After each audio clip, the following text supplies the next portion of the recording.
Assalomu alaykum qadrdon do'stlar. Men buni yangi yasadim. Mana bu yerga bunaqa tayoqchadan bitta qo'ygandan keyin ishlab ketadi va uni buzib yuborish kerak tayoqchani. Mana shunaqa mexanizm. Bu yerga temir, bu yerga lava qo'yish kerak. Buni lavani tagi ham temir. Va tosh tagida yog'och ko'targichlar bor. Uni orqasida yog'och ko'targichdan bitta pastroqda suv quyilgan va uni teparog'idan bir blok karabda ichiga quyilgan. Tepasidan suv quyilgan.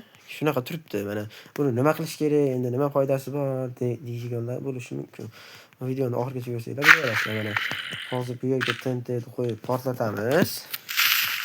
Va bu yerda suv bilan olov nima qilganda tosh paydo bo'ladi. O'sha toshdan keyin mana qaytadan devor tikkalanib oladi. Va bu oddiy. Bu mexanizmda aniq ma'lumot olishchi bo'lsanglar, izohlarda yozib qoldiringlar.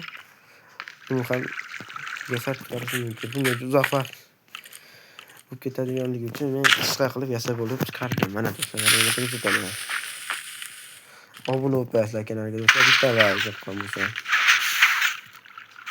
Qayta tikkalanadi mana. Sog' bo'lasizlar.